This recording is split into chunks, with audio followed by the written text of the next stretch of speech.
A RAMSA é uma entidade civil de caráter filantrópico e sem fins lucrativos, fundada em 4 de março de 1991, com a missão qualificar a vida de pessoas com surdo-cegueira e de pessoas com deficiência múltipla sensorial, possibilitando-lhes a aquisição de uma forma de comunicação, independência e autonomia em um estilo próprio de aprendizagem, visando a inclusão educacional e social. Visão: ser um centro de referência nas áreas da surdo-cegueira e da deficiência múltiplo-sensorial, inovador em suas propostas e práticas, apoiando as famílias, profissionais, pesquisadores e pessoas com deficiência. Qual o significado da palavra Ramsa? Então, assim, o significado, né? Ahimsa é uma palavra que veio do sânscrito, mas ela foi tirada do provérbio do Gandhi, né? Que foi uma pessoa que usava muito a palavra ahimsa, né? Que vem deles, que significa não violência. Então, é não violência em todos os aspectos que você possa imaginar. Então, de uma certa forma, é aceitar o outro como ele é. E na verdade a gente escolheu esse provérbio porque a fundação do Instituto foi por 26 profissionais que foram demitidos de uma hora para outra por questões políticas de um outro município. E a gente estava fazendo trabalho já há 8 anos que vinha realmente colhendo muitos frutos, né, no sentido do trabalho em si. Então, para não morrer a ideia e nem o trabalho, a gente se juntou e resolvemos abrir a RIMSA aqui em São Paulo, né, que era outro município diferenciado, e justamente para ampliar os serviços tanto na área da surdo-cegueira e ampliando para as questões de deficiências múltiplas e a questão do autismo, né, voltar porque a gente tinha muito aluno cego que era autista, aluno surdo que era autista. Então, o Instituto surgiu daí, desse nome, né, que na verdade é um provérbio que diz: anseio ver Deus face a face, e o único caminho que eu conheço para chegar à verdade é a rimsa, não violência ou amor. Então, na verdade, para nós, a gente queria, assim, nunca foi dada uma justificativa para esse grupo, o real motivo da demissão, mas a gente sabia que era política. Eu sempre tinha uma mentira, alguma coisa. Então, o ahimsa, a questão da verdade e tudo mais, para nós foi algo bastante, assim, de uma forma violenta, né, no sentido da demissão em si. Mas foi isso, é daí que surgiu o nome. Há quantos anos a instituição está ativa e quais são as modalidades de atendimento? Para 35, né, no ano que vem, em março. A gente tem aqui hoje a nova sede, né? A gente está no prédio desde o final de maio, mais ou menos metade de maio. Nós temos um atendimento educacional que tem a supervisão do Estado e da Prefeitura, porque a gente atende do 1º ao 5º ano do ensino fundamental 1. E temos outras modalidades voltadas para a educação, que é o convênio que a gente tem com a Prefeitura de São Paulo. Então, o AEE, que é o contraturno, né, o atendimento educacional especializado, que é o contraturno. Então, as crianças que vão na rede e vêm para cá no contraturno deles. Então, nós temos tanto atendimento de manhã quanto à tarde, né? Nós temos o AEC, que é uma outra modalidade que chama atividade de enriquecimento curricular, que são crianças que também vão na rede, têm o atendimento do AE lá na rede, mas mesmo assim apresentam grandes dificuldades no sentido de poder ter uma aprendizagem mais significativa. Então eles vêm para cá para realizar isso e a gente complementar, né, esse currículo que faz parte do atendimento. E temos a iniciação para o mundo do trabalho, que se chama IMT, que são jovens acima de 18 anos que apresentam necessidade de aprender alguma coisa no sentido de ter um futuro mais com qualidade. Então, na iniciação para o mundo do trabalho, nós temos a oficina de culinária e de padaria. Então, são grupos, né, que vêm 2 vezes por semana, 4 horas, né? E aí tem um atendimento. O atendimento educacional é de segunda a sexta, ou das 8 ao meio-dia, ou da 1 às 5. O AE são 2 horas de atendimento, então a gente tem atendimento das 8 às 10, das 10 ao meio-dia, da 1 às 3 e das 3 às 5, e o AEC das 9 às 11 ou da 1 até às 15, tá? Então, esses são os atendimentos. E nós temos um atendimento maior que faz uma parte de um trabalho voltado para a questão da inserção no mercado de trabalho e também na questão ocupacional, que é com a Secretaria Estadual de Direitos da Pessoa com Deficiência, né? Que é o programa Surdos Cegos em Ação, que atende pessoas acima de 15 anos, né, para as oficinas que a gente tem de padaria, né, e também culinária, mas também atende para as questões de oficinas pedagógicas, de artes, né, e atividades físicas e corporais. Qual o objetivo do Instituto? O objetivo maior da RIMSA é conseguir quebrar a barreira da comunicação, porque a grande maioria dos estudantes tem dificuldades, né, ou às vezes não usa a fala como comunicação de uma forma de fluência, né? Então a gente trabalha com comunicação alternativa e outros sistemas de comunicação, tá? Mais ou menos é o que a gente tem hoje. Nós temos um programa na assistência social, que são dos 0 aos 3 anos, que é a questão da organização do vínculo dessas crianças com as famílias, promovendo realmente formação para as famílias e interação para que possa melhorar as condições de aprendizagem dessas crianças bem pequenininho, né? E ajudar nas rotinas de casa, tá? Como que funciona? Eu não entendi muito bem essa parte. A gente tem um programa que é voltado todo para a educação. Então, a gente tem o nosso objetivo maior na educação, mas a gente também tem na assistência social. Então, na assistência social, você não tem programas educacionais, você tem programas que são voltados para as pessoas visando algum objetivo. Então, um dos objetivos é a questão do resgate de vínculo entre as famílias. Então, a gente tem um programa de 0 a 3 anos, que é um trabalho que a gente faz, né, orientando as famílias para saber se comunicar, organizar rotinas dessas crianças de 0 a 3 anos. Então, a gente tem um trabalho de educação precoce nesse trabalho. Nós temos os atendimentos às famílias por meio do atendimento dos estudantes de psicologia com orientação da psicóloga, que vai sempre organizando, e a gente vai ter novamente agora um assistente social que vai estar voltado a trabalhar com as famílias. E jovens e adultos que participam das oficinas do programa dos Surdos Cegos em Ação, né? Que são jovens e adultos. Hoje a gente tem o mais velho aqui com 65 anos, né? Então já é realmente algo maior, né? E na área de saúde a gente tem um atendimento de fisioterapia, né? A qual a gente tem a fisioterapeuta que presta serviços para a instituição e ela também realiza com algumas famílias, existem um preço social que realmente vai favorecer o atendimento daquelas famílias que possam arcar, né, nesse sentido. Então, aí a gente tem um preço social para poder atender todas essas questões, né? Então, a gente temos uma parceria com alguns médicos que todo mês vem aqui e consegue aplicar botox gratuitamente, conforme vai organizando a necessidade para melhorar a qualidade de vida no sentido de posicionamento e tratamento, né, no sentido de melhorar a postura, a questão também, às vezes, de crianças e jovens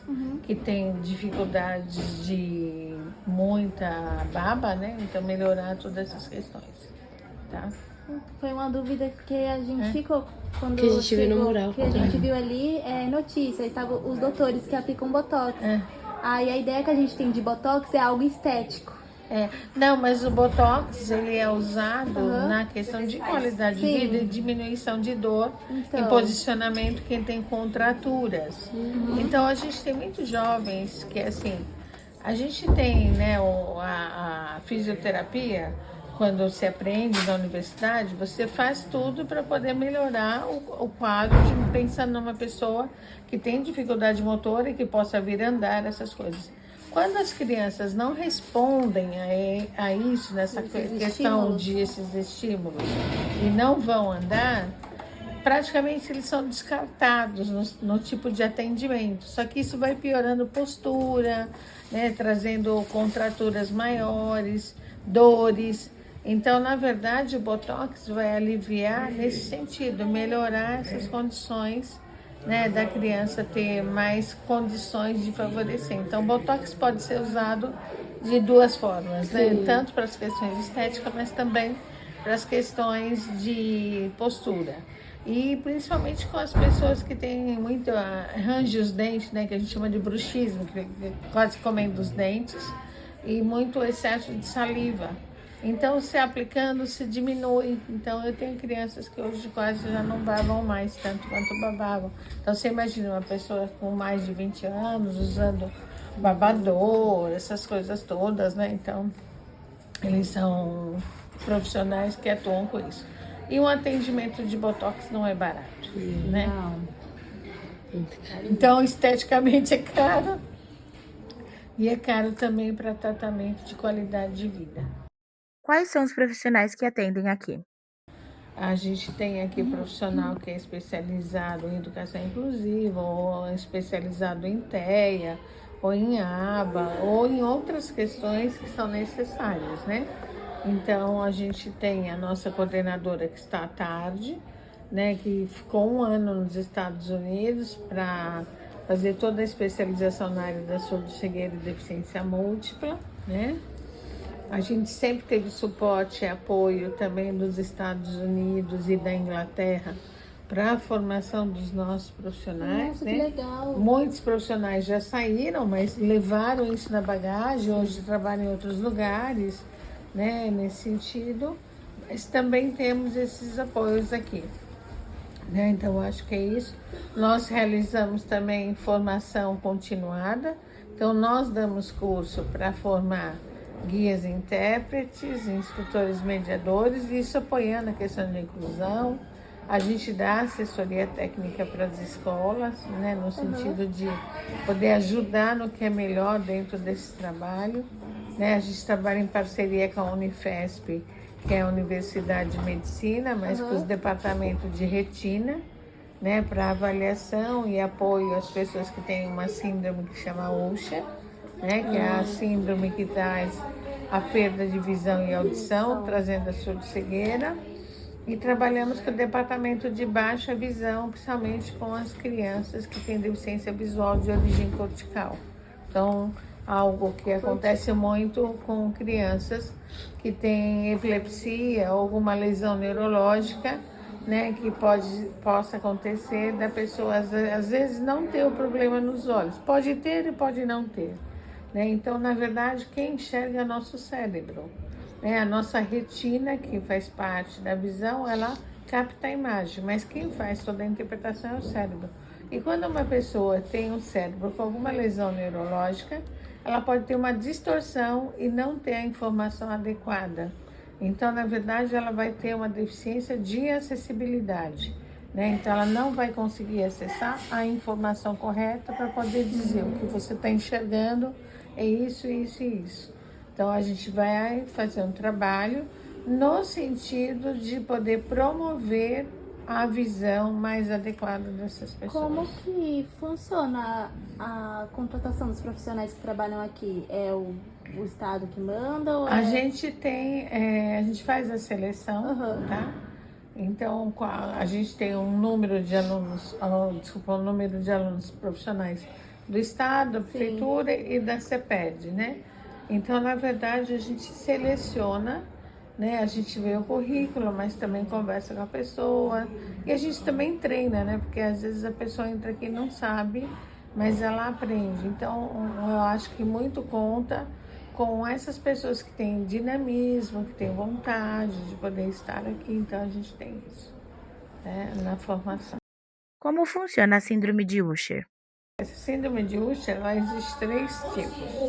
A Usher 1, que a pessoa nasce praticamente surda, profunda, dá uma perda acima de 90 decibéis quando ela faz um exame que é a audiometria, tá? Então, na audiometria, ela vai ter a perda em ambos os ouvidos acima de 90. E bem jovem, ela começa a perder campo de visão, né? Então, na Usher, você vai perdendo campo de visão e ficando com a visão de túnel, que a gente chama. E praticamente pode perder tudo, ficando surdo cega total. Na Usher 2, você pode nascer com uma perda auditiva, mas ainda ter resíduos auditivos, né? Usar um aparelho, conseguir falar, essas coisas. E aí, quando está acima de 20 anos, aí tem a perda também, né? De maneira gradativa. Com mulheres, acaba sendo mais rápido a perda se ela principalmente usar a pílula anticoncepcional ou ter um filho, porque isso mexe com questões hormonais. Então, aí antecipa, acelera, né? E na Usher 3, você tem a perda tanto visual e auditiva de formas concomitantes. Então, pode começar com pouca idade ou depois, né? Mas quando começa é concomitante as duas. Então, a gente tem o caso da Cláudia Sofia, que participa com a gente. Ela perdeu a audição aos 6 e a visão total ela perdeu aos 19, mas ela começou com perdas da visão aos 9. Né? A irmã dela começou com perda auditiva, mas ela usava aparelho, falava normalmente. E aí ela engravidou e ela perdeu praticamente toda a visão. É genético? É genético. É uma síndrome recessiva, genética. Geralmente ocorre pelo casamento consanguíneo, quando os pais são primos de primeiro grau. Então muita gente fala assim, casar com primo não dá problema. Dá sim, porque a gente tem consanguinidade, né? Então acontece essas questões da retinopatia, da retinose pigmentar, né? E vai trazendo essas consequências. Então a síndrome de Usher é uma das síndromes que apresenta retinose pigmentar, mas tem outras síndromes também que apresentam.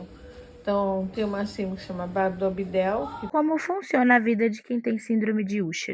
As pessoas, na verdade, têm que aprender vários sistemas de comunicação, porque são pessoas que podem falar e vai ter que aprender um sistema mais tátil, ou de escrever na palma da mão, ou se a pessoa foi surda, vai aprender Libras. Então, na verdade, a pessoa tem que aprender outros sistemas de comunicação. Quais são os recursos utilizados no Instituto Ramsar? São de tempo, né? Quando a gente chega na escola tem a rotina. Ele toma café, ele faz a higienização e ele vem para a sala. Ele sabe que está iniciando. E aí a gente faz a atividade. Quando está no meio da atividade tem um intervalinho que eles estão descansando, como agora, que é a troca do nosso café. Então eles já sabem que na volta do nosso café, que estava na metade do tempo, agora a gente vai fazer o caderno, 11 horas tem o almoço. Então quando acabar, a gente fala que acabou, pega a presença, o caderno, faz e coloca aqui. Então para ele ter noção de tempo, começo, meio e fim. Só eu tenho essa pista aqui na escola, assim como a Sara. Cada pessoa tem a sua pista individual, para que o aluno conheça. A Tiffany usa laçarote, então tem a foto dela, tem a pista dela e a letra na caixa alta. Ah, tá, tem um detalhe, a Tiffany gosta muito de rosa, com glitter, então ela escolheu. Christian tem a referência dele, que é a minhoquinha, porque a gente colocava ele no tatame para descansar, ele ficava saracoteando e a gente falava que era uma minhoquinha.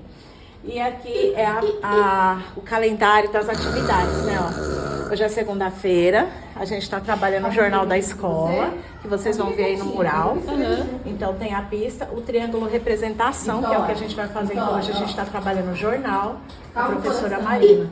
Na terça-feira, matemática com a professora Marina. Quarta, o passaporte de comunicação, com a mesma pessoa. Quinta, a educação física, que eles trabalham no tatame. O professor de educação física, essa é a pista do professor, e assim vai. Vocês vão observar em outra sala que vai ter o sinal de Libras ou o tátil do Braille, tá? Então vamos lá, o nosso calendário funciona assim, ó, cada dia da semana tem uma textura diferente, porque é para quem tem deficiência visual.